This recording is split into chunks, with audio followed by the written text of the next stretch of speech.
My name is John Thomas, and I am the Dreams Guy. Welcome to our podcast this week. We are going into another biblical dream. In our couple episodes that we've done on biblical dreams, we've been going through specifically the story of Jacob the last few episodes, and we get to continue that. But this one is not a dream that Jacob has, but a dream that somebody has about Jacob.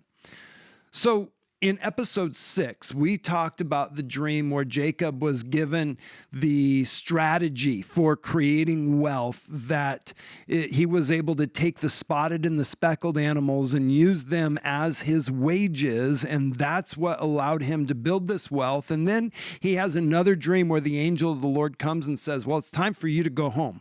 And so he leaves, he takes off, but he's concerned that his father-in-law, Laban, is going to try to stop him from going home because he keeps on finding ways to keep him around. And so he leaves without telling anybody. That's where we're going to pick up this story. This is in Genesis chapter 31, and I'm going to start reading in verse 23, and I'll read through verse 31. It says, then he took his brethren with him. Laban took his brethren with him and pursued Jacob for 7 days' journey. And he overtook him in the mountains of Gilead.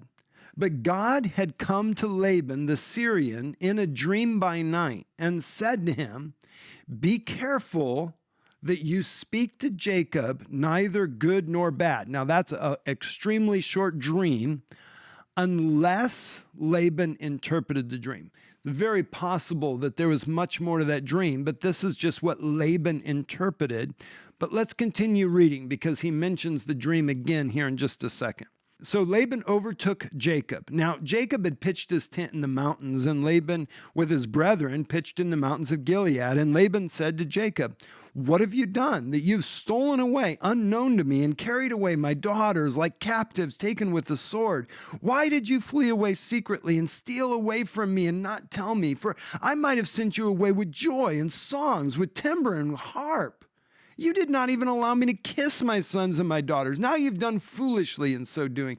It's in my power to do you harm, but the God of your father spoke to me last night, saying, be careful that you speak to Jacob neither good nor bad. And now you've surely gone because you greatly long for your father's house. But why did you steal my gods? And then Jacob answered and said to Laban, because I was afraid, for I said, perhaps you would take your daughters from me by force.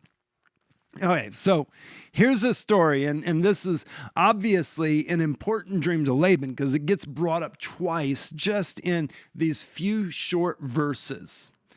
Again, we're not sure exactly what the dream was. Did God appear to him in the dream and warn him, like God appeared to Abimelech when God showed up in Abimelech's dream and told him to give Sarah back to Abraham? That it seems like there was a visitation of God in the night. We're not sure. Is that exactly what happened? Or maybe there was a story and Laban understood?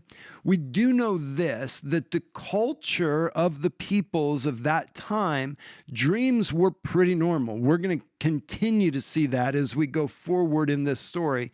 And there was an understanding of dreams and of dream interpretation that they had, this value that they had for dreams. It was very different than much of our Western cultures today.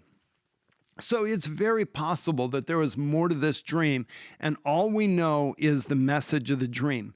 And that is an interesting principle for dream interpretation. Let's say that you get a dream, and that dream is telling you a message for someone else or telling you to do something. You don't have to tell the whole dream. You can just communicate the message. You can just say, I had a dream, and this is what I believe it's saying. And leave it lay at that. The important thing is that people understand the message from God, not necessarily all the details, because sometimes there are elements of dreams that are so particular to a person. They're directed to that individual. They may not have the same meaning to other people. And it may take some study and some understanding to be able to recognize, why was this element used instead of that element? If we know what God is saying, we can just communicate what it was that God was intending to communicate through that dream in this situation. Here's another interesting thing. We've seen this a couple times now out of 4 biblical dreams that we've looked at in the various episodes. We have 2 dreams that were given to covenant people, both of them to Jacob so far. And then we have 2 that are given to other people. And this one, Laban even calls it the God of your father, not my God, but the God of your father came and spoke to me last night in a dream. He didn't even recognize God as his God, and yet God still came and spoke to him. This is important for us to understand, because God will use dreams and he will speak to people through dreams, even people that don't know him, even people that are not currently in relationship with him, because he is bringing about his purposes, and he does so by guiding people with his voice, even when they don't recognize it. Laban recognized that it was his God, that it was Jacob's God and the God of Jacob's fathers.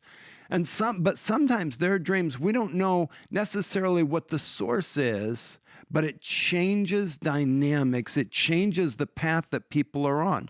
And so God doesn't reserve dreams only for covenant people. It's not that those who are the most spiritual are the ones that get dreams. And then, the rest of us, maybe sometimes we'll get a dream, but we're just not that spiritual. No, even people that have no spiritual life whatsoever will still receive dreams, and God can speak to them in dreams. And here's another principle about dreams that we can get from this particular dream, is God will give warnings. He will stop people from going down a certain path. Now, we again saw this with Abimelech's dream about Abraham. Hey, give the man back his wife, because if you don't, it's not going to be good for you. And here it's clear that Laban recognized a warning from God. Do not speak to Jacob, good or bad. Like, you better be careful with how you interact with this person, because I have called him. He's mine, not yours, mine. And I am taking responsibility for him. There was clearly a warning, a correction of the path that Jacob was on that God communicated in this dream. And it was understood and responded to. And the assumption is, if it wouldn't have been responded to, that there would have been a cost to Laban for not paying attention to this.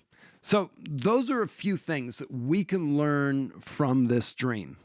One, you don't have to tell the whole dream. You just need to be able to communicate the message. What's the main message that God was giving through this dream? 2, God doesn't just talk to covenant people. He talks to everyone. His voice is pouring forth throughout the earth, and people all over hear him. People that recognize it, people that don't recognize it. And he's doing it to accomplish his purposes in the earth. He's bringing about his plan for humanity and for the world that we live in. And dreams are one of the ways that he does that. And 3, God will bring correction and warning to us in our dreams, telling us to stop or warning us not to do something that we had intended or thought about doing, so that we don't end up sinning against him and having a cause for there to be a cost or a judgment, if you will, that would come back because of that. These are some great things to learn as we pay attention to our dreams. So, thanks for joining me for this episode of The Dreams Guy, and we will catch you on our next podcast.